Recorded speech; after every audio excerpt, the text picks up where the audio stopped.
yesterday. Me neither. Through the weekend vibes, Fins Talk, we go live. Bobby fans and Fish Tank Hank, Miami Dolphins, we got your back. Saturday noon is the place to be, catching Dolphins talking fantasy. From the field to the fan debate, Fins Talk today, don't be late. Fins up, we ride until the end with Bobby and Hank, they're your best friends. Podcast popping every week, no delay, join the crew, Fins Talk today. Live chat and stats so prime, Miami hustle all the time. News and views will pave the way. Dive on in, it's Fins Talk today.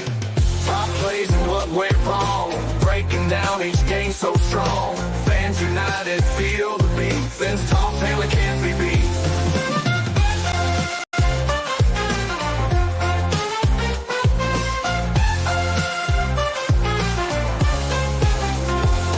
Fins up, we ride until the end with Bobby and Hank, they're your best friends. Podcast popping every week, no delay, join the crew, Fins Talk today.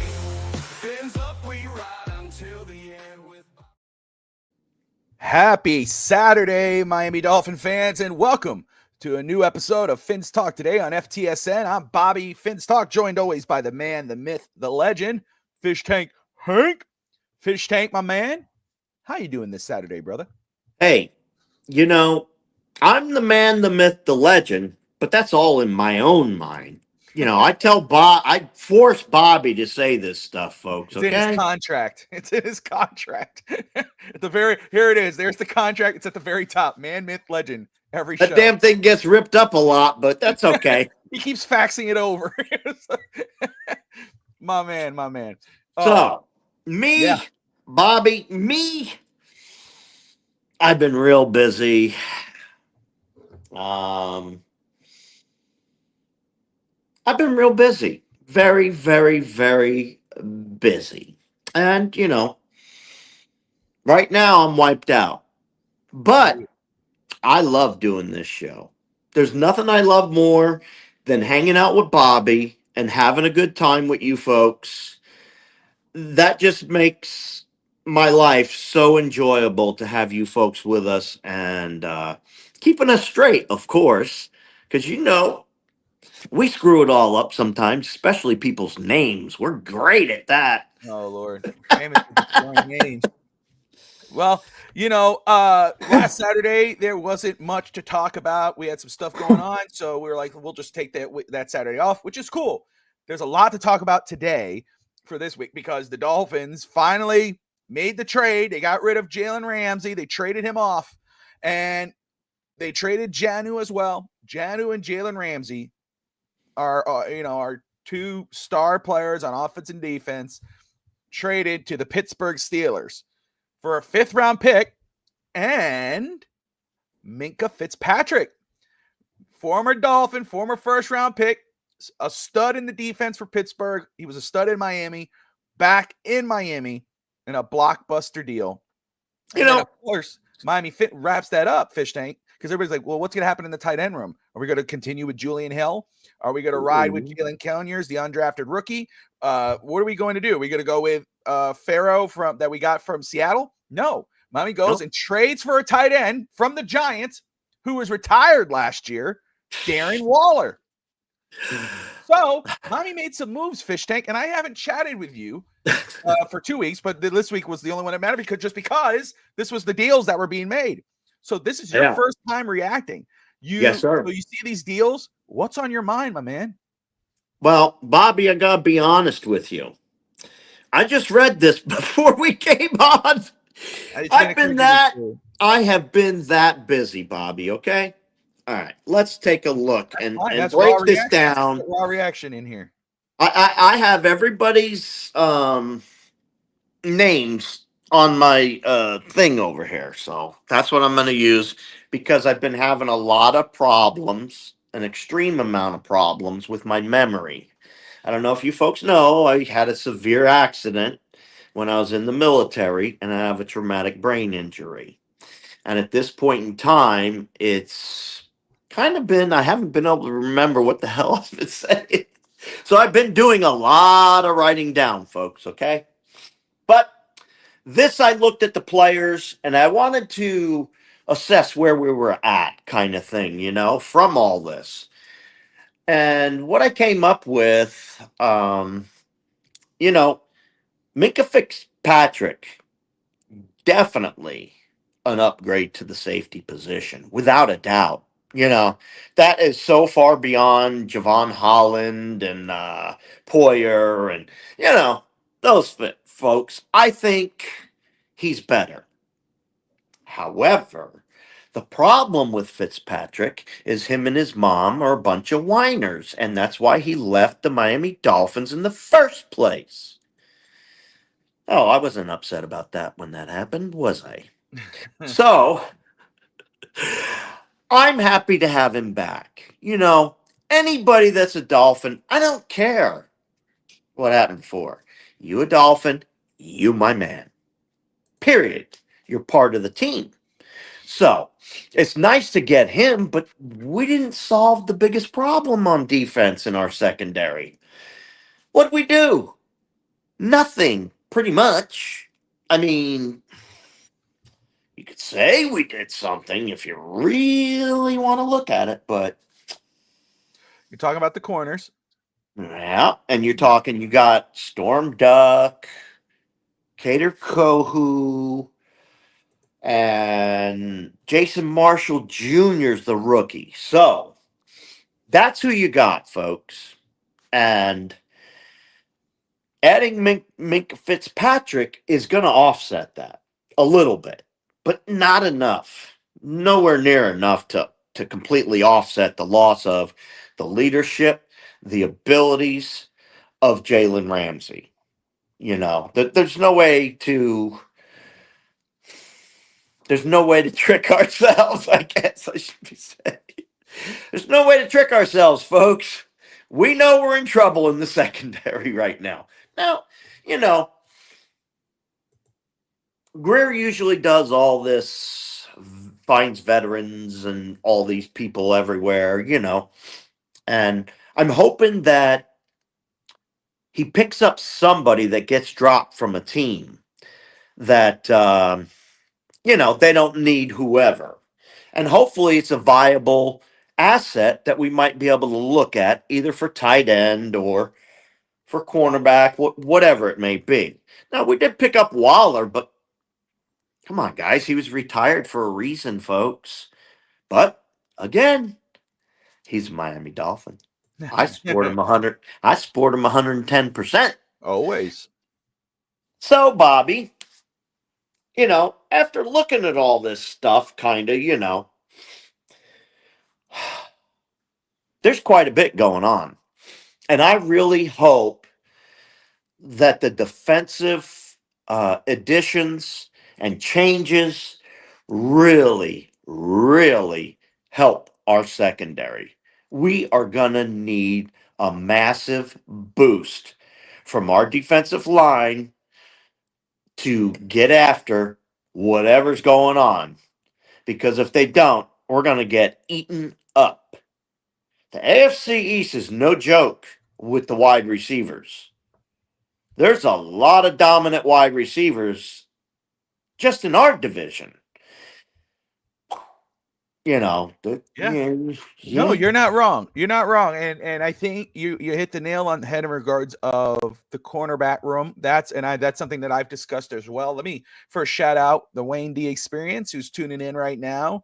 And Daniel as well. Great to see you. Aladino, good afternoon, sir. Lou, what's up, my man? Great to see you. Appreciate you all watching Fins Talk today on FTSN. But yeah, Daniel, we upgraded at safety. I'm with you. Going with Ashton Davis and Malifonwu. Malifonwu, I think when healthy, I think is going to be solid for us. But that's the problem, when healthy.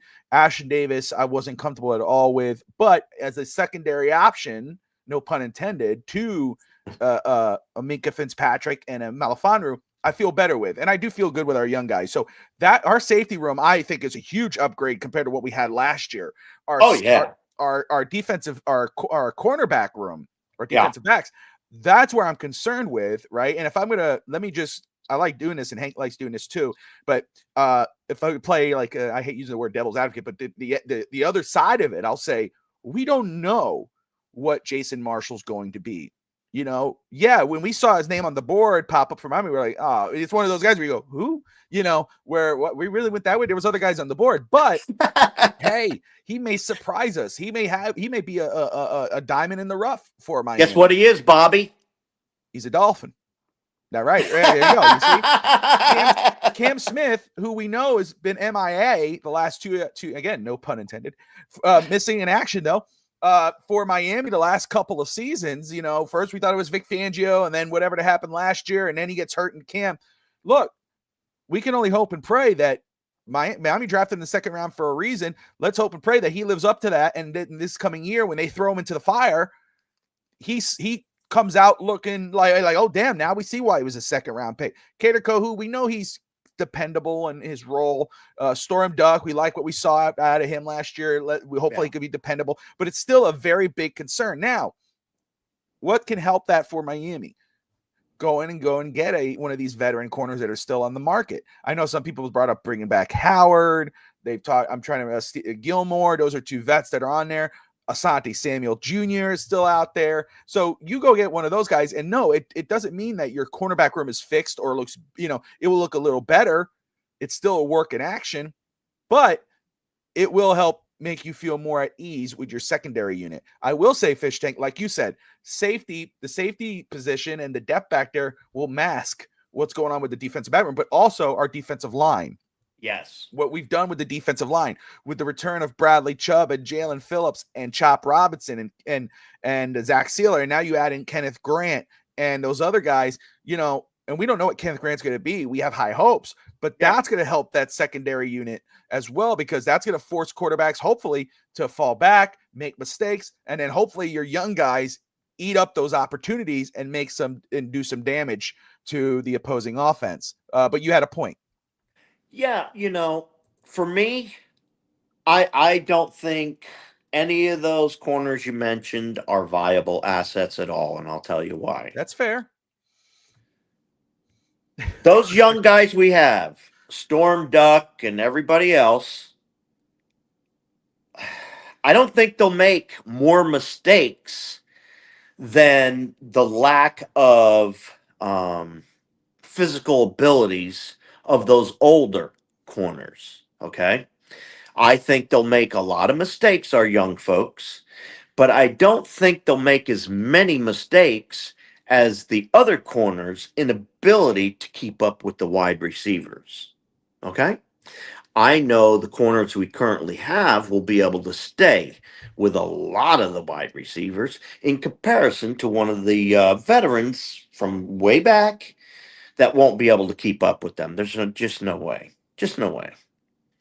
And let me just say, first off, shout out to Hunter. Hunter's like, bring back Jarvis Landry while we're at it. Cam Wake, you know, he's just really on there. Lou agrees. And that's kind of what I'm saying. I get it. Wayne D also and Lou both saying, you know, how our defensive line will help the secondary. That's the thing. I love the depth on the defensive line. And as Lou is saying, you rotate those big guys, keep them fresh. That's going to help your young secondary, your inexperienced secondary. So hopefully, but I agree with you. You know, that's why I'm saying, like, I know we're going to have it, Fish Tank, when we sign one of those other guys off free agency. You know, and let's go with the Asante Samuel or Rasul Douglas. I know people brought up Howard and Gilmore, but let's say we sign one of those guys. We know we'll have fans that are going to be like, oh, that's it. We're great. You know, our secondary's not really, you know, so, I mean, but it does help. Yes. Russ Morgan, our resident Jets fan here on FTSN, get ready for Zach Wilson in week 4. Whatever, Russ, whatever. Catch Russ tomorrow. Next. on yeah, that's right. Next, catch Russ tomorrow on deck. He will be talking about, of course, Major League Baseball, the surging Miami Marlins, and previewing the Major League Baseball draft that's coming up next weekend, which you'll have a big show for that as well. I think if Samuel's cleared, he will add to the secondary. There you go. Yeah. Bobby, I think we're gonna go with the kids. Let me see. Sorry, Daniel, I missed your thing here at corner. The young guys. I got you, brother. And I'm cool with that. I'm cool with going with youth. You know, unless it's a veteran who can make a positive impact on defense, a guy who can still contribute. Again, I understand the name, right? We all love names, right? The big names, the Howards and the Gilmores. It's like, oh, that guy used to be a stud. If we get a stud, it's like a Fitzpatrick. We know what the story was after he left Miami with Flores and all that whatnot, and the mother situation. But let's be real here.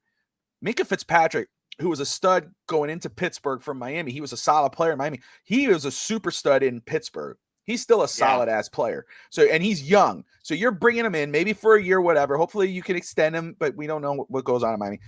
But he's going to make a positive impact for the Dolphins. Bobby tells me once a week the show's on deck. Yeah, I'll cancel it. No. But that's what I want to see. If Miami can get a corner like that is on the up, or a solid vet player who's still young enough but also can make an impact, I'm down with that. I'd rather go with young than go with the old. The same thing with the Miami Heat. So now talking about old and vet, it seems like every season or every other season, Miami gets these guys who used to be names. And I'm not crapping. I'm not hampering on the guy, but forgive me. I'm just how I'm going to enter it, the conversation. Remember when it was Will Fuller? We got Will Fuller in. It's like, damn, that dude's a good veteran wide receiver. He does it all. Blah, blah, blah. We brought him in, and I'm not doing anything. Oh, we got Odell Beckham Jr. Damn, remember Odell, the one-handed catch? Oh, we got Odell, man. This is solid. Put him with Tyreek and Jalen.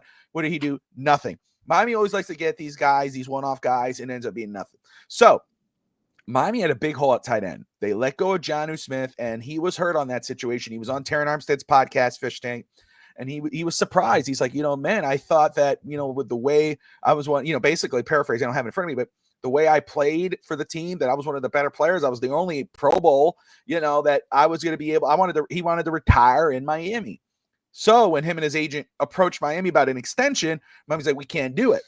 So, and they end up trading him. So he was hurt on that, and he's been hurt. He says, I have nothing but love for the Dolphins, all this whatnot, but he's hurt. Raheem Mostert was very critical of the trade. He just said, hey, be a Pro Bowler, or be a Pro Bowler, get treated like in Miami. That's what he's very hurt about that. So very interesting. But Miami ends up trading Jonnu Smith. They don't want to pay him. We look at the tight end room. We're going, damn, it's lackluster. What are they going to do? We talked Kyle Pitts. We talked Michael Mayer out of Vegas. Those are two guys that I think, even though we had critiques on both sides, even though Michael Mayer would have been a solid hit, Kyle Pitts is not more blocking time. He's more of a receiver. But again, younger. I think you could probably unlock that potential in Miami. Miami doesn't go either way. They don't go none of the either there. They go and call the Giants and they say, hey, I know you have the rights of Darren Waller. I know he's in the retirement home, but what would you do if we gave you like a 6-7 round pick, whatever the hell that is, and we could bring him out of retirement? They say, hell yeah, we'll take a pick for a retired player. They do. Darren Waller comes out of retirement. He's been retired a year. He said he would only play for he said he would only play for Frank Smith and John Gruden. He wouldn't come out of retirement for anybody else. So Frank Smith's our OC. We get Darren Waller, and now he's our new projected starting tight end. We know what he did a few years back.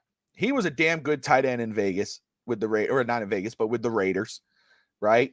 He was one of the, and then he goes to the Giants and retires and whatever, and kind of fell off the cliff a little bit, retired and gone for the year. But that's part of the Giants, so.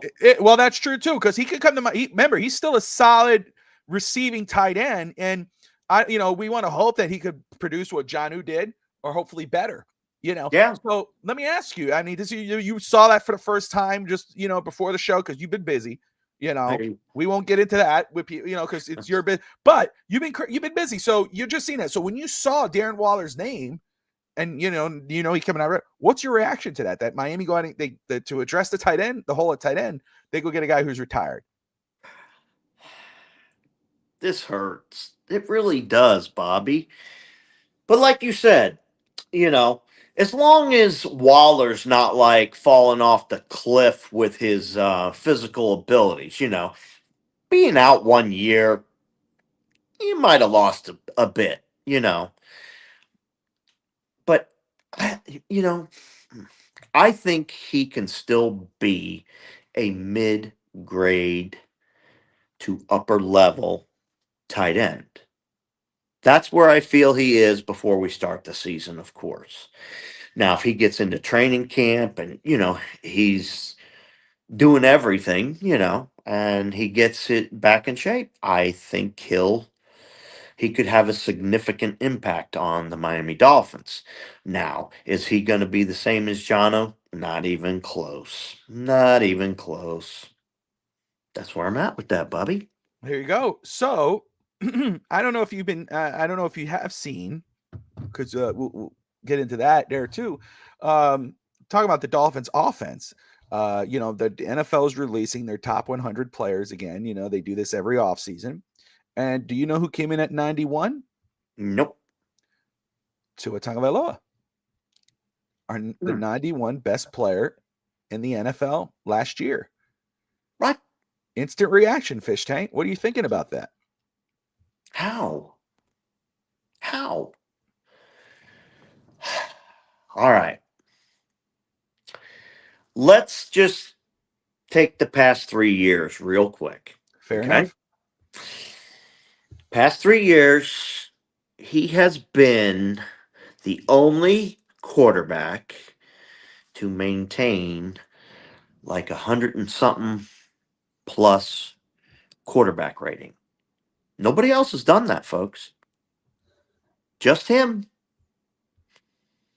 That alone tells me he should be a little bit higher. I would think 60 at least. Okay.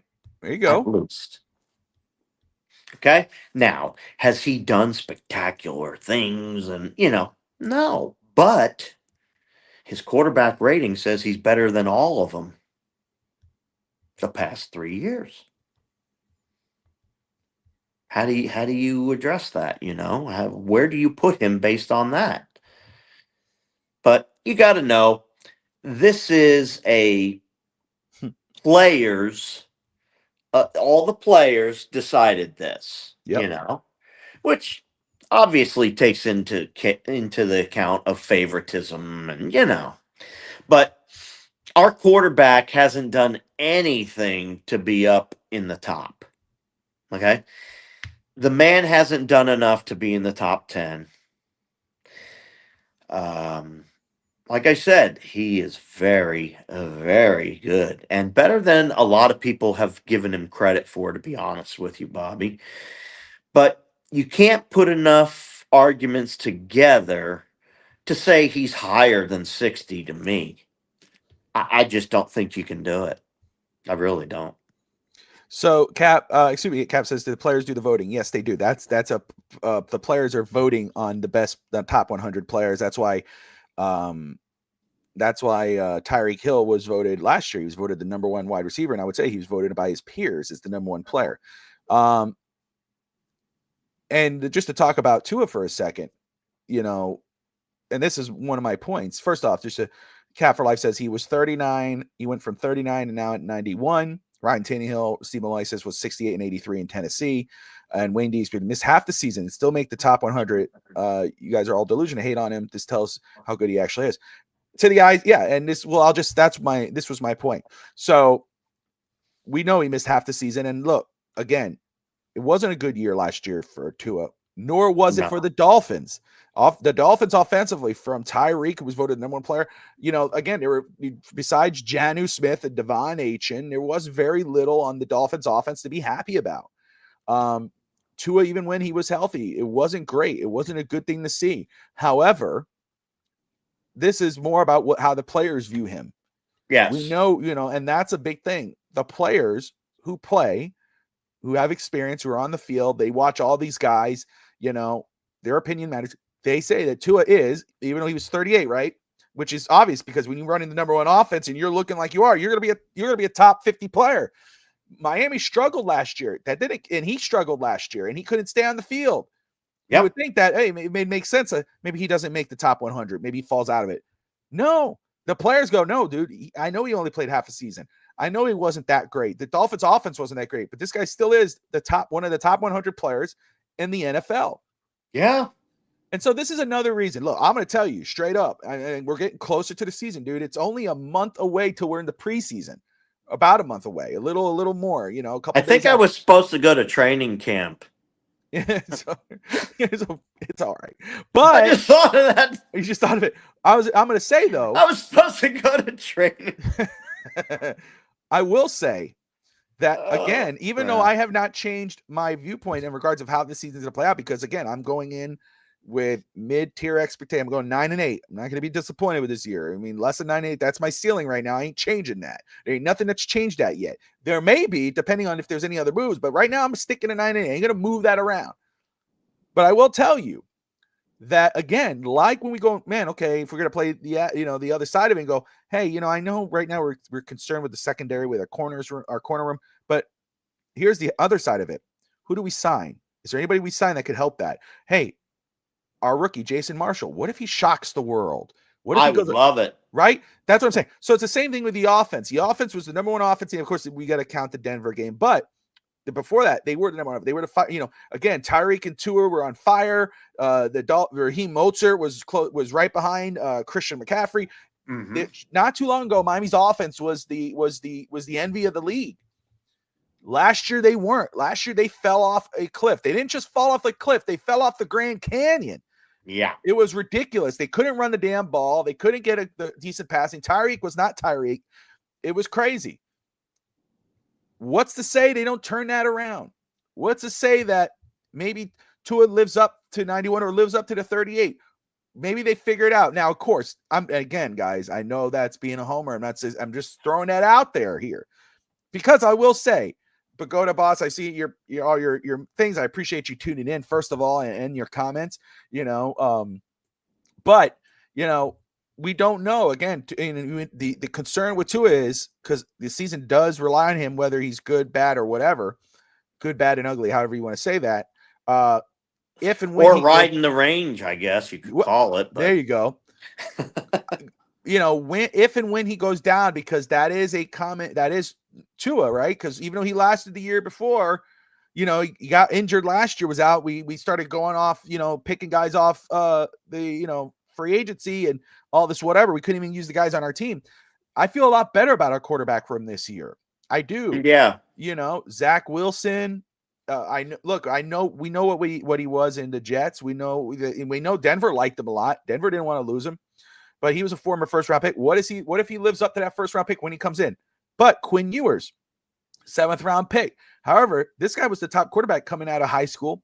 He was supposed to be a first round pick last year or 2 years back, decided to go back to college, bit him in the ass, went to the 7th round. What if he shocks the world? I'll tell you what. Let me answer that, Bobby. Go ahead.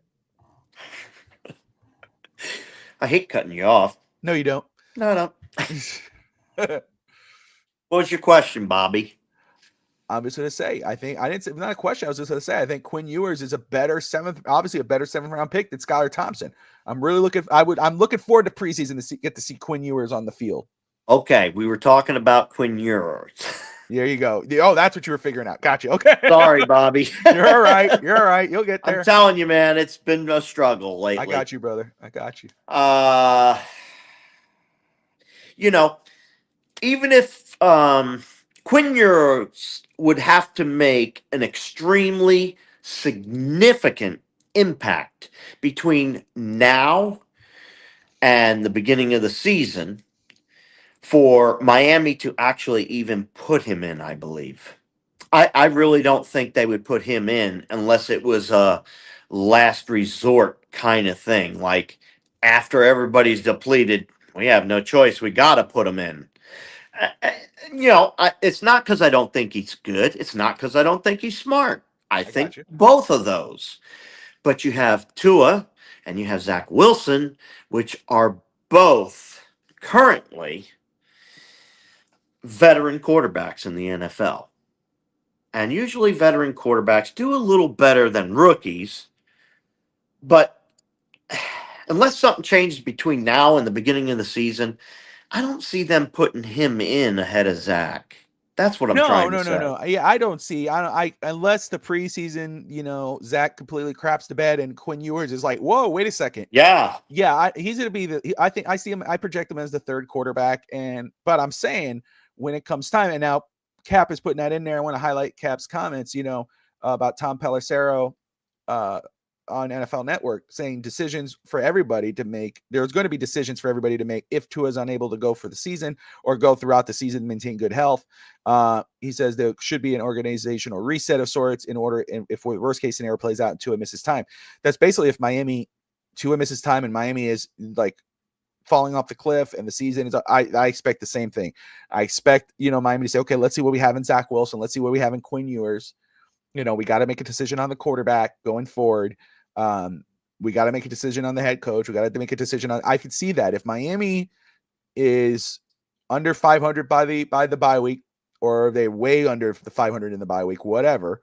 I could see changes, no doubt. I could see it. When a player's retired, doesn't the mindset have that doesn't matter to Dolphins? No, but so we'll wait and see. Bobby, Yeah. What'd you just say? We'll wait and see. I said, what'd you just say? That's what I said. We'll wait and see. All right. We'll wait and see. What are we waiting to see, Bobby? Oh, I got you. We'll wait and see what happens, of course, in the preseason with the quarterback situation in Miami. Okay. All right. I'm back again. Sorry. That's okay. That's all right. You'll get there. It's all good, my man. I got you, brother. I got I'm you. sorry. You're all right. Sorry, folks. I'm trying. You're all right. I think if we don't do something significant, and I mean significant, and we would have to have a very nice season, to say the least. I think if we don't do that, Zach Wilson, Tua will be shit canned for sure. Okay? Then I think Miami will try to get the best quarterback they possibly can in the first round draft of next year. I think that's what's going to happen if we don't do something. Okay? That's just my opinion. And if yours shows anything, he'll be our starting quarterback in 2026 unless they get somebody in the first round draft that we can start immediately. That's my opinion. Yeah, no, again, if when I'll be more optimistic. If or when Tua goes down this coming season, if he does, and we get to see Quinn, absolutely. Miami has to make a big decision. If Tua misses a significant amount of time during the season, they're going to move forward. They're going to see what they have in these guys, especially in Quinn Ewers, I think. And that will make the right decision, because then they go, okay, hey, wait, we could ride out with this guy. He's living up to that first round grade a couple years back, or what he was in college before Arch Manning came in and took the job from him, or was forced to take the job from him. And that's when Miami says, hey, now we don't have to use our first round pick or multiple draft assets to trade up. We got our guy. Now let's just focus on building around him. We don't know how that might turn out. Wayne D experience has a great point talking about Darren Waller. You don't know what some of these players go through mentally as well. Sometimes a year off can do the body wonders and help the players. Plus the Giants were trash. Absolutely. 100%. I have no way to dispute that at all. No, absolutely. Hey, you know what? Again, you just go based off. And I hope you're right. I hope you're right. I hope he's right too. And but the point was, it's not about hating on Waller. It's about the fact that he was retired. Miami would rather go get a retired player than a younger guy and go there. That's the point. But Waller may come in and we go, holy crap, what a decision, man. Waller's lighting it up. Man, John Uhu. We'd love to say John Uhu. But guess what? If that doesn't work out, people will go, oh, Miami, there goes Chris Greer again. Didn't pay Jonnu Smith. We finally found our tight end and blah, blah, blah. It's the same. It's the recycle, the same over and over and over. You know what, though, Bobby? We actually had a chance to get a lot of great tight ends. That's true. That's true, too. We could have picked up some really, really good tight ends, but, like I said, they're not on the team. So they don't mean nothing to me. And I agree with Cap too, and that's why it's 9-8, and I'm sticking to 9-8, and we'll talk about all the. Let's talk about that, Bobby. Yeah, let's talk about this because I went up. I know you went up 1. You were up. You went to 10. Yes, sir. Put me back down. Are you back at 9? Are you back at 9 right now? Okay. I might be dropping a lot after preseason. Oh gosh.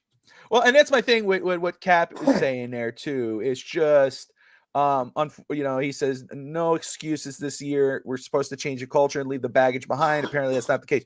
That's the thing too. I don't want. There's no excuses. I don't want to hear, our offensive line, this, all that. Miami is choosing to go in with this in regards to secondary, whatever. And you know what? Let's ride it out. We will bang the tables. We'll get excited. We'll cheer the team on. We'll hope for the best. We'll cheer them. But guess what? Like, could have got a Royal from Miami. There were guys there. Harold. Oh my goodness, I'm forgetting his last name. There's that guy. Of course, Mason Taylor, who went to the Jets. Jason Taylor's son. There were a lot of good tight ends in this draft. Because that was my criticism of this whole Janu situation. And I love Janu. If they knew they were doing it, right there. If you knew he was gonna look, he had the best year in Miami tight end in a history. Yeah, over 800 yards, 80 catches, 8 touchdowns. If you knew Miami, because you're not stupid, despite what people are going to say, you're not dumb. You've been doing as well. You know that player's going to come to you and say, "Hey, I want a new deal. I got 1 year debt left. I killed it. I was a Pro Bowler. I want to extend. I want to stay here. Give me an extra $1 million or $2 million is probably what he was asking if you for. Knew, Hank, right? The smart thing to do is say, "Hey, Hank, listen, man, we love Janu, right? We're running the team, but we're not going to pay him. We're going to move on. All right, then let's go ahead and when we go into this draft, we don't have to go in the first and second round, but let's go ahead and make sure we grab a young tight end who's similar to Janu or a little better, and that way we address the situation. No, what do? He comes to you. We're not going to. This is post draft. We're not going to extend you. Trade me. Okay, we're going to trade you. We trade him. Okay, let's go ahead and look. Oh man, damn, we don't have an idea about tight end. Let's call this team. Oh, that's too much. I ain't giving you all that. You know what? Oh, hey, look, I got the retirement papers. Let's go ahead and call the guy. He's in retirement home. He's over here at Fresh Tree, whatever the hell you want to call it. You know what I'm saying? And you go get a guy retired. Now, again, Wayne's absolutely right. We don't know what a year off could do. He could shock the world. But again, that's hoping. And so it's just malpractice by the Dolphins. That's what it looks like. But maybe, hey, we might be surprised. Let's see. Let's see. I want to make sure I read all this because I don't want to miss you guys here. We need to win, guys. We need to sign all the mercenaries now. 3 million max signings. Come on down. Cap for life. Craig says they take away a player that had almost 900 yards receiving, and they think they'll be better. What? True. Apparently, they didn't know about this in March with Janu. They could have drafted 100%. 100%. That's been my biggest criticism. I'm not hating. I'm going to be rooting on Darren Waller. I hope he's the Las Vegas, the Raider version of Darren Waller. And I think, I hope that's the case because hell yeah, right? Yeah. Let's be real. And so, to me, it's just like, what are we doing? What, if you knew that was the deal, then you should have addressed that early on. Yeah. But again, it's a wait and see. And we'll get closer to the season. We'll, hopefully by next Saturday, Hank and I are able to talk about a new corner. And, as we get closer to the season, the start of preseason and all that whatnot. Let's see what Mr. Steve Malloy says. Steve Malloy, host of Real Talk, Fins Talk on FTSN. Host of Aging and Strong on FTSN Extra, which killed it. Has been killing it lately. And, if you guys have not seen Aging and Strong, I recommend you do. Go to FTSN Extra and check that out. Awesome interview. That show had over 1,000 views. He's killing it. And I'm just happy he's able to do it because he's passionate about fitness and staying healthy, especially as you get older. And it's a great show. And you could tell as much as he's passionate about the Dolphins, he's passionate about that. So go check him out. Eric Waddle coming out of retirement. Steve's been killing it for sure. But Fish Tank. Yes, sir. We're about the 40-minute mark. I got some things to do. You got some things to do. So we won't hold it. Let me address people real quick, Bobby. Go ahead. Bobby said that I've been really busy, and I have. I've been extremely busy. I've been reading Florida statutes. Ooh, those are a lot of fun, huh? And I've been checking into bylaws and all kinds of garbage. So I have this extreme case of PTSD. And when I go into doing all that stuff, it takes me back into the military of what I used to do. So it had a really negative effect on me over the past month and a half now. I actually had to go to the hospital July 3rd. So, that's what's going on. And I found out I have asbestos in my lungs, and it's starting to change the color of my lungs, which means it seems to be kind of rapid. So that's why I'm busy. That's why I look exhausted. And that's why I can't remember a lot of stuff. So my apologies, folks, but I have to come on here with Bobby. And, I want to spend time with you folks. That's what I want to do. Thank you, Bobby. Always, brother. Always. So we'll be back. We'll be back next Saturday, talking Dolphins. I will be back later this afternoon, as I always am, 4:00. 5 o'clock, 4 o'clock Central Time, 5 o'clock Eastern. It's 4 o'clock for me, because for No Holds Barred Wrestling, Wrestling. we're going to be talking about is Mercedes Moné bad for wrestling? And it's not just Mercedes Moné, even though that's how I don't want people to go, oh, she's awesome. She is, but Hank's will be like, what the hell are you talking about? But I will just say, Hank, just an example for those who love wrestling and we're going to talk about, because every time a wrestler, pro wrestler, is one of the, the big time guys, every time they're at the top, there it is. Sammy just said it. Sammy just said it, so I'm going to highlight it. Every time a person is on top, one of these superstars, they call him Mercedes Hogan, Roman Hogan, Becky Hogan, because, if you're a young wrestling fan or a wrestling fan, and, because Hogan would, the story would be when Hogan was on top, Hulk Hogan, he was the greatest of all time and dominating WWF and WCW. They go, oh man, Hogan held people down. You want to drop the title to this guy and this guy. He would say, won't work for me, brother. Creative control. So now, whenever there's a big time superstar, like the top dog, and they beat the younger person, like, oh, Becky Hogan, Mercedes Hogan. Mercedes got a pass, brother. So we're going to talk about that. We're going to highlight that. So Sammy, I appreciate you, my brother. I got to have Sammy on No Holds Barred as well. I know he knows his things. Adrian as well. So guys, please, at 5 o'clock, join me and Josh Kimmel for No Holds Barred Wrestling. And we're going to talk about that. Do you think Britt Baker? Yes, I do. I think she will, my man. And tune in to No Holds Barred, because we'll talk about that from AEW to WWE. And Hank watched wrestling back in the day, so it's not something totally, but he, it's the current stuff. But hey, I went to WrestleMania 1. Oh, see, there you go. I mean, that's the WrestleMania of WrestleManias. You want to talk about all time, Madison Square Garden. Hell yeah, my man. Okay. Hell yeah. Roddy Piper, Hogan, Paul Orndorff. Hey, I want to thank everybody. I just look. I can't see everybody's comments, but I want to thank you folks for wishing me well. Yeah. I appreciate it, but as you can see, I'm not that worried. Yeah, that's good. What am I gonna do? It's just been wearing me out, and it's getting a little more difficult to breathe. That's it. That's it. There you go. There you go. Oh my goodness. So that's Fish Tank. I'm Bobby. I'll be back on later today. Make sure you're tuning in FTSN for No Holds Barred.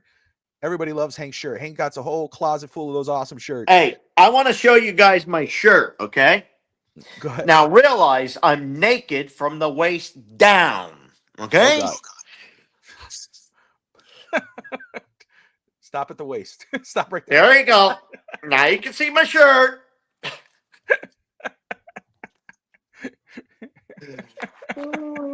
Don't go further down. Don't do it, Hank. But anyway, guys, I appreciate you all tuning in. I'll be back on later today. That's the one and only Fish Tank Hank. I'm Bobby Fins Talk. Like and subscribe. Hank Hogan and Fins up.